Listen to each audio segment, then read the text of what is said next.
des communications de Radio-Canada à des fins strictement pédagogiques. Toute diffusion est interdite. Avec vous, au cœur des événements qui animent la ville. Vibrez au rythme de la scène culturelle et musicale d'ici avec Ici Musique. Ici Radio-Canada. Bonjour à tous, ici Marie-Ève Lafleur, enseignante du groupe 603 de l'Académie François Labelle. Aujourd'hui, mes élèves et moi vivrons une belle expérience. Nous réaliserons une émission de radio bien spéciale et nous voyagerons dans le temps. Grâce à une machine, nous allons pouvoir découvrir autant le passé que le futur. Bonne émission! Bonjour les terriens. Je suis presque jaloux de ce que vous allez vivre aujourd'hui avec vos collègues de classe. Ah, si dans mon temps cette machine existait. Je vous souhaite un bon voyage les amis. Bonjour à tous, chers amis. Et bienvenue à notre émission Ici et ailleurs. Aujourd'hui, nous allons vivre une expérience très spéciale. Wow! C'est quoi? Avez-vous déjà vu le film La machine à explorer le temps? On y voyageait dans le passé et le futur à l'aide d'une machine. Eh bien, c'est cette expérience que nous allons vivre ensemble aujourd'hui. Quoi? Comment ça? Impossible! Oui, c'est possible. Ce sera possible au moyen de cet appareil, le MAELT 3000, inventé par la scientifique québécoise Danielle Coupal et le chercheur chinois Tommy Li. Wow! D'ailleurs, les voici. Ils voulaient vous dire quelques mots. Bonjour les touristes temporels. Bienvenue à bord de notre invention. Je vous parle en direct de la vallée des rois en Égypte. Nous sommes en 1922 et je viens d'aider l'archéologue Howard Carter à déterrer la momie de Toutankhamon. J'ai inventé cette machine par accident puisque je voulais voyager dans la tête de mon collègue Tommy Lee. Oups, j'ai raté mon coup. Mais je voyage quand même. Bon décollage et fermez bien vos bouches pour éviter d'avaler les lucioles spatiales. Bonjour les amis. Contrairement à ma collègue, je suis sur Mars en ce moment et nous sommes quelque part en juin 2023. J'attends les premiers humains qui doivent arriver d'un moment à l'autre pour peupler cette planète. Si jamais vous passez par ici, apportez-moi des fruits. Bon voyage à vous tous. Merci Madame Coupal et Monsieur Lee. Alors tout le monde est prêt pour l'aventure? Oui! C'est à notre journaliste scientifique que revient l'honneur d'actionner la machine. À vous, Océane, de jouer. Merci, animateur 1 et 2. C'est un grand honneur pour moi. Vous verrez, ce sera l'occasion de découvrir des événements fascinants de notre passé. Alors, vous êtes d'accord pour que j'appuie sur le bouton? Vous êtes prêts? Oui!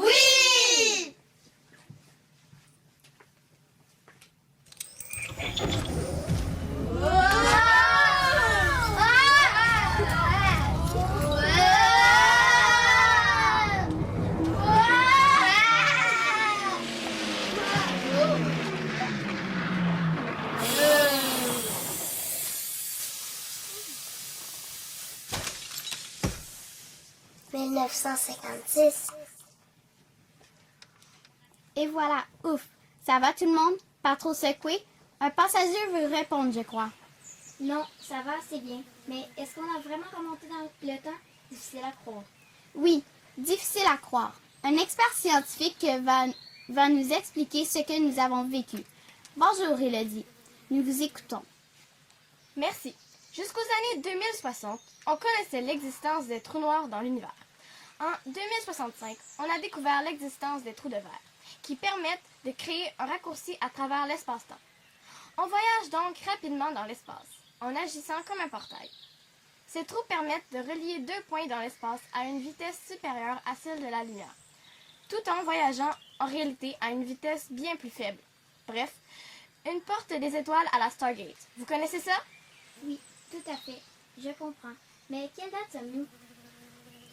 Nous sommes le 16 janvier 1956 dans un studio où on réalise des radioromans. Les objets que vous voyez vous le prouvent. Ils servent à créer des effets sonores qui permettent de mieux comprendre l'action. En 1956, ces effets étaient faits directement en studio. Ce sont des bruiteurs qui le font. Prenons le texte déposé sur cette table, lisons-le en ajoutant les effets sonores nécessaires. Il y a 3 personnages. Nos animateurs vont jouer les rôles des 2 parents et le passager qui nous a posé la question fera les jeunes enfants. Tiens, les joueurs du Canadien de Montréal s'en vont à New York en fin de semaine. Bon, ils sont chanceux, je ne suis jamais allée à New York, moi. Maman, est-ce que je peux prendre un biscuit? Oui, j'imagine que tu sais où ils sont. Oh oui, je peux en donner à mes amis, maman? Encore faim? Ça mange les jeunes? Il faut qu'ils mangent, ça ferait peut-être un joueur de hockey. Ben oui, emmène-en à tes amis. Impressionnant! Ça ne se fait plus aujourd'hui. En 2016, c'est un ordinateur qui crée tout ça. Dommage.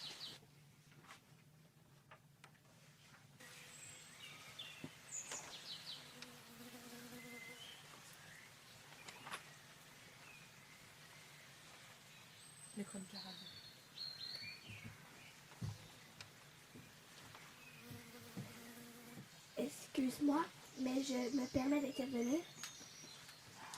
Mais je vous en prie, Loane, nous vous écoutons. Voici notre chroniqueur radio. Connaissez-vous l'émission de radio à la semaine prochaine, animée par Philippe Lagu? Elle est diffusée tous les samedis de 11h à midi à ici Radio-Canada, première depuis 2008. C'est une émission humoristique enregistrée devant public. D'ailleurs, j'ai rencontré Philippe Lagu qui nous en parle.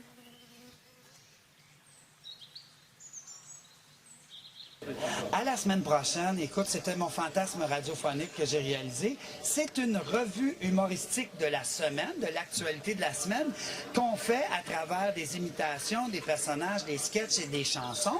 Bonjour madame, est-ce que je pourrais parler à M. Linares, s'il vous plaît? Alors, est-ce que vous avez vu l'émission la semaine prochaine à Radio Française? Ah, c'est très bien.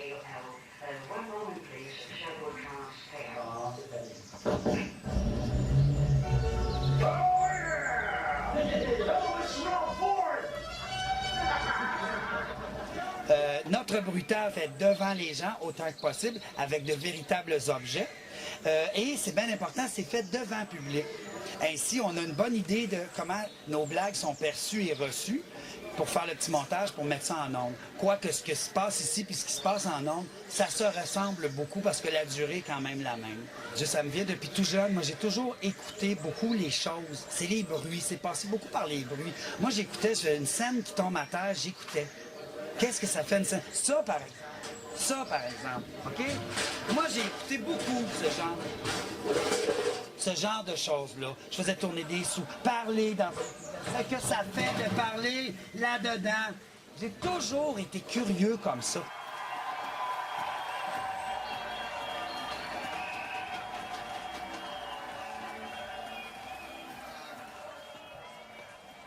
Merci, Loane. On ira assister à un enregistrement.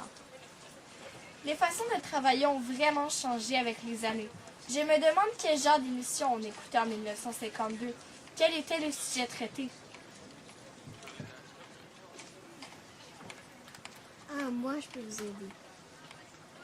Bonjour Gabriel. Et comment pouvez-vous nous informer sur ce sujet?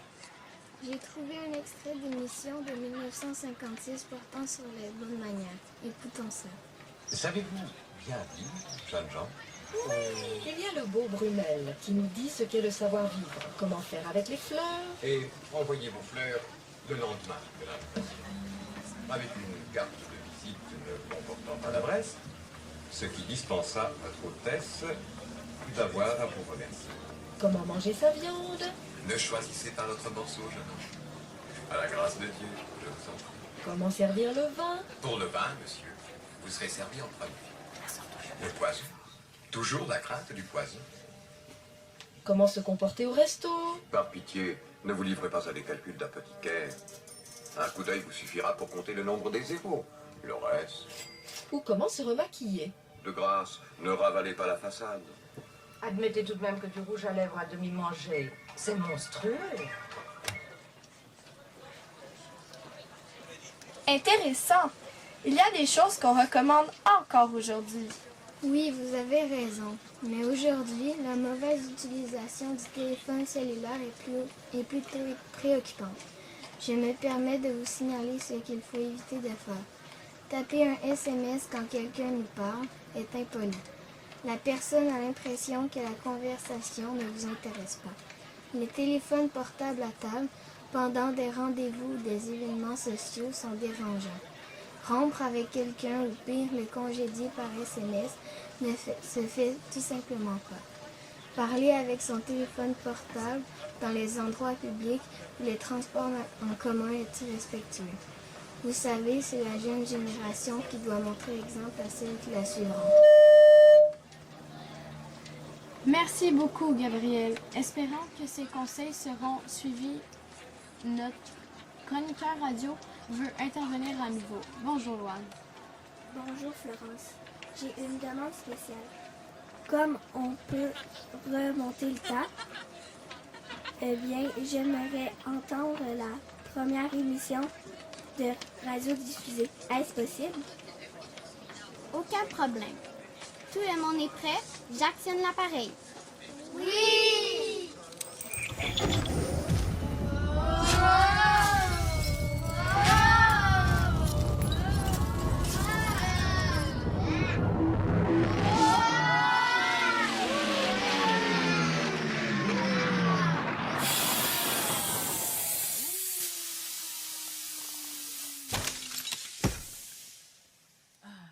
1906. Voilà, nous sommes le 6 décembre 1906. Tout d'abord, une précision. La première transmission d'un signal sonore a été réalisée par Marconi en 1901 et sa première émission de radio a été diffusée en 1920 à Felsford en Angleterre. Le Canadien Réginald Audrey Fessenden a amélioré l'invention de Marconi. C'est à lui qu'on doit la première émission de radio diffusée le 6 décembre 1906. Je laisse notre archiviste radio nous en dire un peu plus. En effet, vous avez raison, Loane. C'est ici que Fessenden a réalisé son émission. Il a fait plusieurs essais entre 1900 et 1906.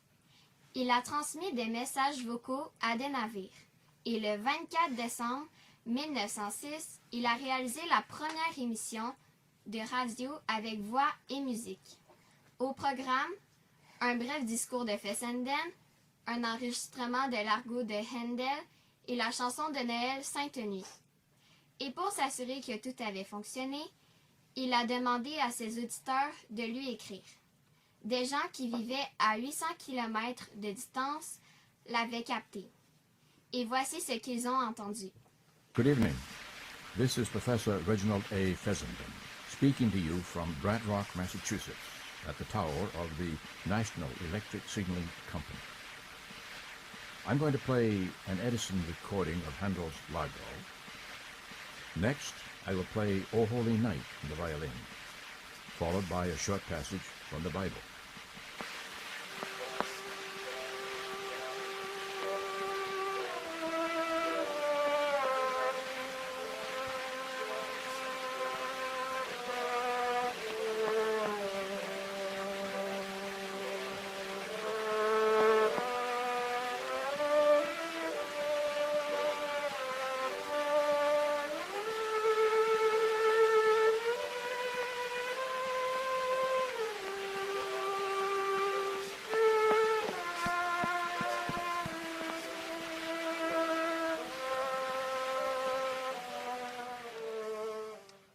Incroyable, on vient de faire un saut de plus de 100 ans dans l'histoire de la radio. Ouf, merci Alexia.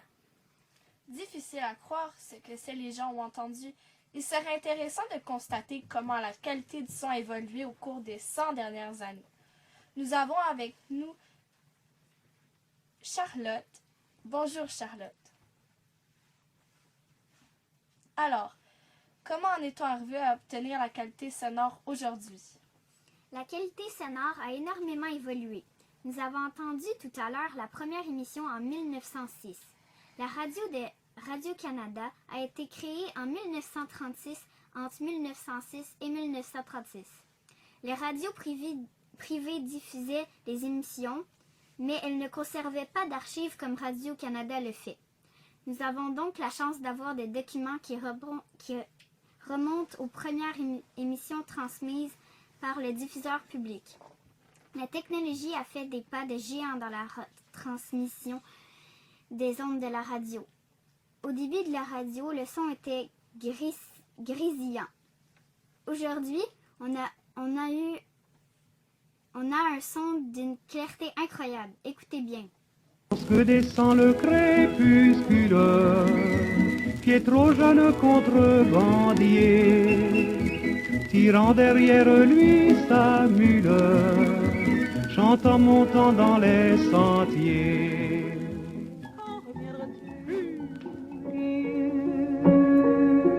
Au moins le sais-tu que tout le temps qui passe ne se rattrape guère que dans les vacances. Ram, dam, dam, what I do. C'est le dans les vacances. C'est le dans les vacances. Bouge dehors, main devant mes yeux, ta bouche cramée. J'ai peur de te regarder. La chaîne est dans le noir au cas ça te fait cramper. On fait plus de balade au grand vent comme dans le temps qu'on avait 16. Merci Charlotte, c'est vraiment impressionnant. Quel retour dans le passé. Mais je vois que l'enseignant a la main levée. Une question, on vous écoute. En pensant, j'imagine que vos élèves lèvent toujours la main eux aussi avant de parler. J'aimerais que ce soit eux qui vous répondent. Allez, que répondez-vous à l'animateur? Bien, on essaie, mais des fois, c'est plus fort que nous. On n'y pense pas toujours. Bon, essayez d'y penser plus fort alors. Un cours de bonne manière devrait être mis au programme. Écoutez les amis, on a remonté le temps. Est-ce que ce serait possible de se retrouver dans le futur? Je serais curieuse d'y aller. Absolument! Nous ne reculons devant rien pour répondre à vos attentes. Notre journaliste scientifique va vous y emmener. Attention, c'est un départ vers le futur!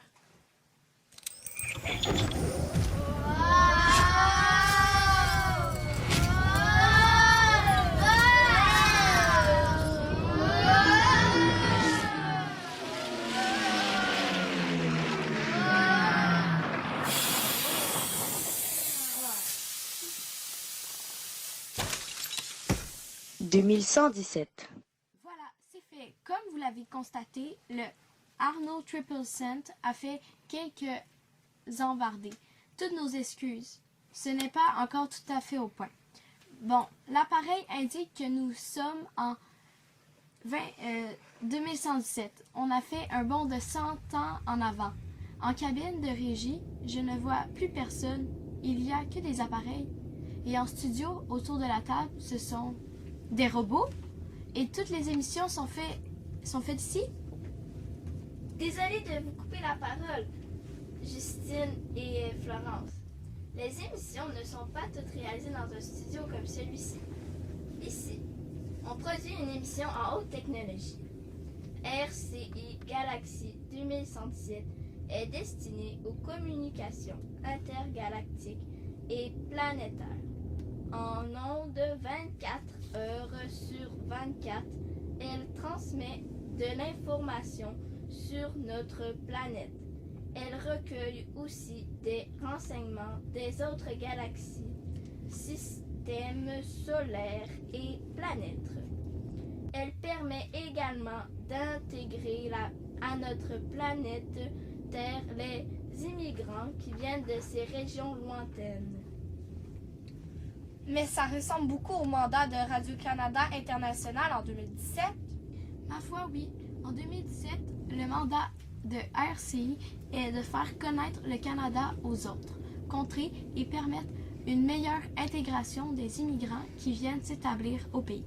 C'est effectivement la même mission. Et ce sont tous des ordinateurs, les Bibi 99 qui forment la régie. On aimerait tous en avoir un à la maison. Merci, robot. Au fait, quel est votre nom? RD2 2117 en hommage au RD2 de la série La Guerre des Étoiles produite en 1977. Ce film a vraiment marqué les générations. La preuve, la sortie de l'épisode 8 est prévue le 13 novembre 2017. Ah, je vois que notre passager a encore une question. À vous la parole. J'aime beaucoup les sports. Je me demande s'il est possible d'écouter un reportage sur les Jeux olympiques, par exemple. Certainement. J'ai d'ailleurs trouvé ce texte sur la table. En 2017, on parle maintenant des Jeux olympiques intergalactiques et planétaires. Depuis 2065, les Jeux sont ouverts aux autres planètes et de nouvelles disciplines sont maintenant au programme. Vous aimeriez que je vous en nomme quelques-unes? Oh oui. Les voici. La course de vaisseaux spatiaux anciennement appelée OVNI, l'épreuve d'haltérophilie sur la planète Shraba. Sur cette planète, l'atmosphère est 5 fois plus lourde que sur la Terre. Imaginez la force déployée par les athlètes. La course à relais de la galaxie Pinchot. Les athlètes doivent se relayer sur les 500 astres composant cette galaxie. La course dure environ 5 ans. Les Jeux ont beaucoup évolué. Il y a aussi les Jeux de la rigolade créés par l'arrière-petit-fils de Philippe Lagu. En voici d'ailleurs un exemple. Eh bien voilà, ce sera enfin la grande finale du 100 mètres chez les hommes. L'épreuve reine déjà jouée, une course qui promet tout un spectacle pour ces monstres de la vitesse musclés jusqu'aux gencives comme des fauves en liberté. Oui, monsieur. From United States. D'abord l'américain Bruce Smith. Oui, dans le 4, l'américain Smith, qu'on voit ici et dont le cœur a été fabriqué chez Yamaha. Dans le 5, l'anglais Thomas Curtin, qui s'est fait remplacer ses anciens genoux Goodyear par des Michelin, c'est très bon. Oui, ce qui semble beaucoup plus confortable. Et voilà, ce sera le départ. Get set. Ready? Ils sont partis! Ils sont arrivés! Quelle course! Quel beau spectacle! Et c'est l'anglais qui a gagné, l'anglais Thornton! Merci, Jérémy. Surprenant et 2017. très amusant. Moi, je serais curieuse de savoir si les gens utilisent encore les voitures. Notre chroniqueuse automobile pourrait nous renseigner. Bonjour, Chloé. Oui, les voitures fonctionnent maintenant à la biénergie ou inuptanium.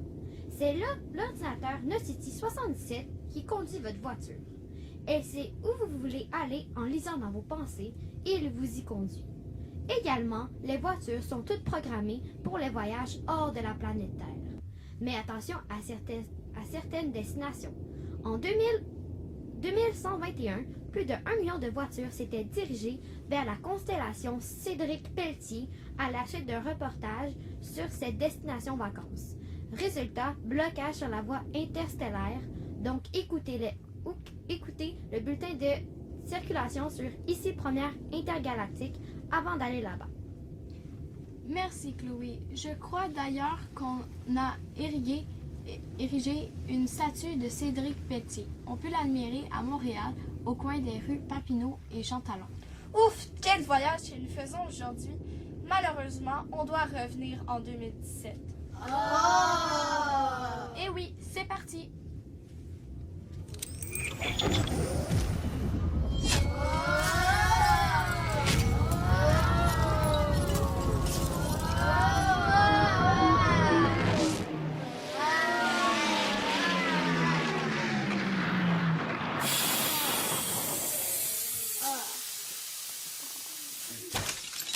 « 2017.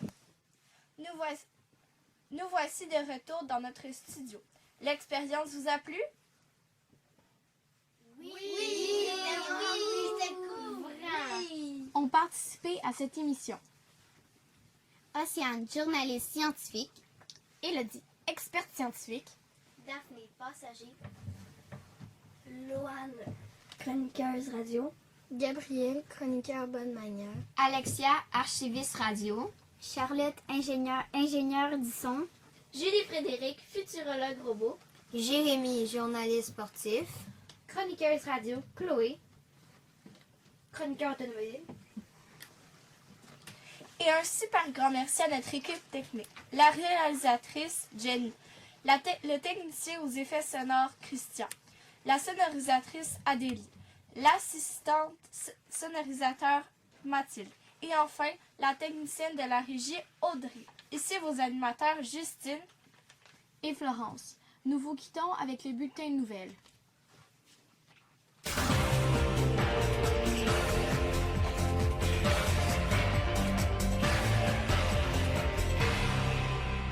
Bonjour, ici Béatrice.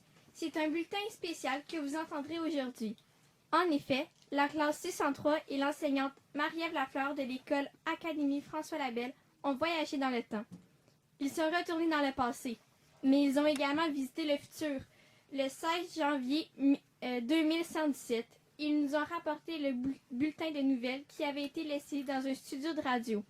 Voici la lecture de ce bulletin. Le gouvernement intergalactique a adopté hier une nouvelle loi permettant le stationnement des voitures à 115 mètres du sol. Cette mesure permettra de dégager les rues des différentes planètes. Les espaces d'apprentissage, jadis appelés écoles, auront accès désormais aux différents réseaux Internet de l'intergalaxie. Cette mesure est prise afin de stimuler les échanges entre les différentes cultures qui composent notre système solaire. Voilà, mesdames et messieurs, bonne journée à notre antenne et je vous laisse avec un collègue qui aimerait bien nous dire quelques mots. Hey, bonjour tout le monde, ici Pierre Terrien de l'émission Plaisir Terrien. Hey, beau travail la gang. J'espère surtout que vous avez eu du plaisir. Et puis on sait jamais, peut-être qu'un jour on co-animera une émission ensemble. Enfin, c'est ce que je vous souhaite. Allez, à bientôt, salut.